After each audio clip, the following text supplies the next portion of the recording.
Avec nous à Pan M360, Marc-Antoine Daragon, qui est baryton, qui est un personnage très important dans le monde de l'art vocal québécois et montréalais, qui est à la barre de l'Institut canadien d'art vocal, qui propose un festival, carrément le Festival d'art vocal de Montréal. Et donc, c'est la 20e présentation qui se tient, qui est étalée du 17 juillet au 11 août cet été. Et donc, Marc-Antoine, bonjour. Bonjour, Alain. Grand plaisir de se retrouver. Alors donc, l'Institut canadien d'art vocal, depuis quand même un bon moment présent ce festival-là, c'était plus lié au milieu. La médiatisation de cet événement-là était relativement ténue. Est-ce que je me trompe? C'est tout à fait vrai. Puis là, on essaie justement avec Étienne Dupuis et Nicole Carr, qui sont nos nouveaux directeurs artistiques, d'étendre un petit peu la visibilité du festival à la grandeur de Montréal. Depuis le début, l'Institut canadien d'art vocal était vraiment comme une université, comme un conservatoire. On se voulait être un endroit de perfectionnement, d'éducation qui ne faisait que ça. Là, maintenant, on essaie vraiment d'étendre nos tentacules pour rejoindre le public qui s'intéresse à l'art vocal. On a tellement des bons chanteurs qui viennent depuis 20 ans à Montréal. Pensons à Nadine Sierra, Étienne Dupuis, justement, qui est un gradué. Moi-même, je suis un gradué de l'Institut canadien d'art vocal à 5 reprises. C'est moi qui a participé le plus comme chanteur. On a eu des Julie Bouliane, on a eu des Michel Lausier. Donc, ce sont tous des gens qui ont fait l'Institut canadien d'art vocal pour ensuite avoir des grandes carrières internationales. Et de nos jours, on est encore plus international qu'on l'était. Là, on a des gens de 37 pays qui ont appliqué cette année.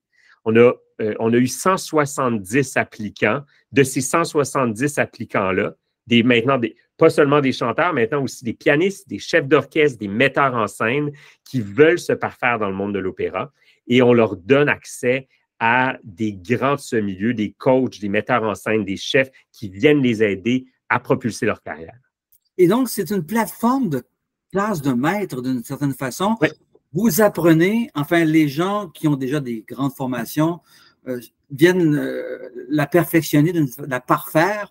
Et en même temps, cette fois-ci, vous décidez de vous ouvrir davantage au public. Non seulement les praticiens, mais aussi les mélomanes ont accès à cette expérience-là. Oui, puis on a une multitude de types d'événements parce qu'on a des classes de maîtres, évidemment, comme vous l'évoquiez. On en a 2 le 17 juillet avec Claude Webster, qui est coach à l'Opéra de Montréal, évidemment, qui dirige les chœurs à l'Opéra de Montréal, mais qui est coach de préparation à la performance. Il a fait un parcours en programmation neurolinguistique et il aide les chanteurs à se défaire de leur stress pour mieux performer. Donc ça, c'est ça spécialité. On a ensuite Étienne Dupuis le 24 juillet qui donne une classe de maître. Donc, évidemment, Étienne, qui est notre directeur artistique, on est tellement heureux de l'avoir pour donner une classe de maître.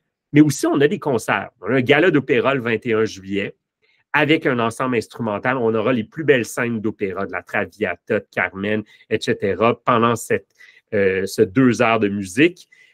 Puis ensuite, on a un événement unique qui s'appelle l'Audition. Le 2 août à la salle Claude-Champagne. Cet événement-là regroupera l'Orchestre de la francophonie, qui est notre pendant instrumental. Donc, si un violoniste ou un tubiste veut faire un stage de perfectionnement à Montréal pendant l'été, bien, c'est à l'Orchestre de la francophonie qu'il le fait. Alors, nous, on a décidé de collaborer ensemble de manière très proche cet été pour ce spectacle-là, qui sera dirigé par Julien Proulx. Julien a gagné le prix Opus l'année passée pour directeur artistique de l'année dans tous les orchestres québécois avec l'Orchestre symphonique de Drummondville. Donc, on est vraiment heureux de l'avoir là pour diriger l'Orchestre de la francophonie et nos jeunes chanteurs. Donc, qu'est-ce qui se passe dans une audition? Bien, le public va avoir accès à ça. Et ce qui est unique, c'est que c'est avec orchestre. Parce que toutes les auditions pour chanteurs d'opéra, normalement, se font avec piano et se font dans un environnement clos, on a un jury. Mais là, on a le public qui est là. On a des caméras. Les caméras vont capter ça, broadcast international, uniquement pour les chefs et directeurs artistiques de maisons d'opéra partout sur la planète qui pourront les engager.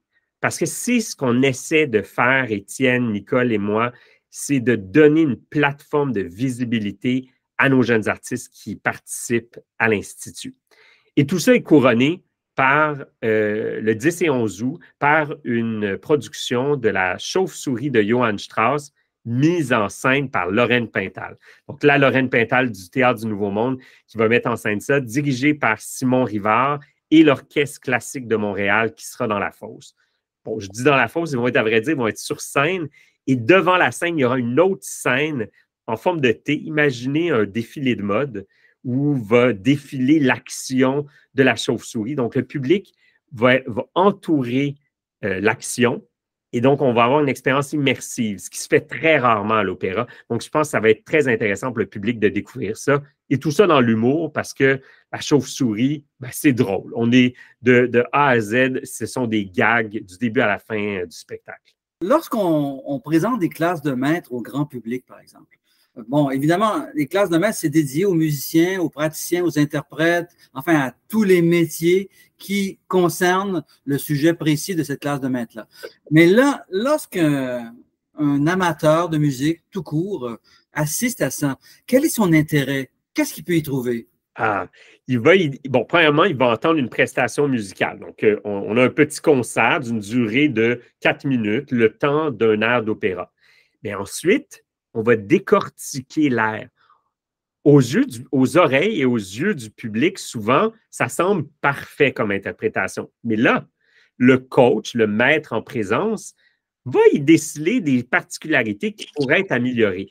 Donc, l'intérêt est grand, mais je dirais le premier intérêt, c'est d'entendre la performance de 4-5 minutes d'un air d'opéra. Donc, on va aux yeux, aux oreilles d'un néophyte, ça va sembler extraordinaire, parfait. Mais le maître en présence va suggérer des améliorations. Et là, ça va durer à peu près une vingtaine, trentaine de minutes où là, on va aller dans le détail. Donc, au niveau de l'interprétation physique, au niveau de l'interprétation du jeu, du texte, et évidemment de l'interprétation musicale et de la voix. Donc, si on a un coach comme Étienne Dupuis, il va parler beaucoup de la technique vocale. Si on a un coach comme Claude Webster, il va parler beaucoup de présence physique, d'être bien dans son corps pour relaxer, pour détendre la performance. Et là, ce qui est fascinant, c'est à la fin. Le chanteur reprend l'interprétation et c'est toujours vraiment mieux. Il y a une amélioration extraordinaire qui s'est effectuée grâce au travail du coach et le public a la chance de voir ça en direct. Et c'est pour ça que c'est si extraordinaire, les classes de maître. Et ce qui est intéressant pour le public aussi, c'est que un mélomane peut apprendre.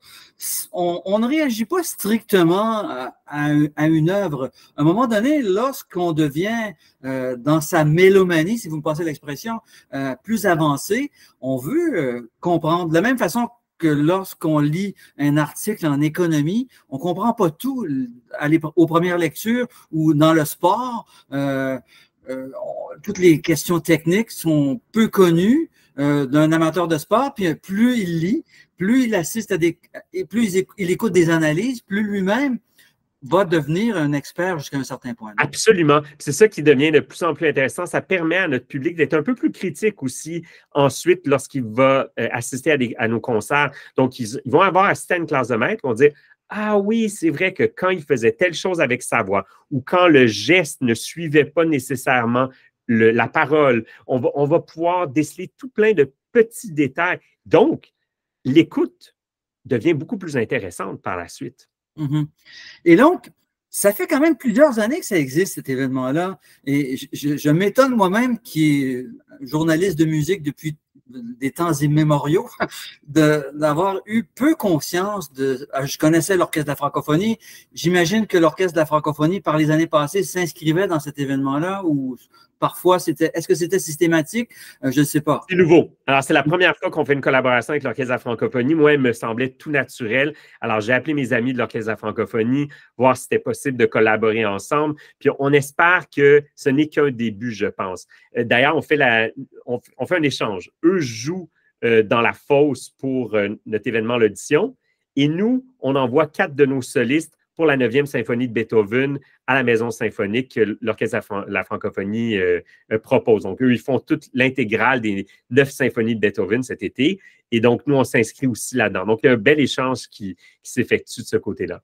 Excellent. Donc, c'est une lancée, c'est comme une renaissance de cet événement-là, d'une certaine façon. Je pense que c'est une renaissance non seulement pour le Festival d'art vocal, mais pour l'Institut, parce que ça réoriente aussi la façon qu'on va enseigner à nos jeunes. Donc là, on n'est plus uniquement dans des paramètres techniques, dans des paramètres de performance vocale, musicale, technique, de diction, mais là, on s'en va beaucoup plus loin, on s'en va dans la commercialisation de nos jeunes artistes. C'est ce qu'on veut. On veut leur donner une plateforme, on veut leur donner beaucoup plus d'exposure, et on veut leur donner des expériences concrètes devant du public et ne pas le faire dans des salles à moitié pleines comme on a toujours fait, parce qu'on le faisait vraiment d'un point de vue uniquement académique. Oui.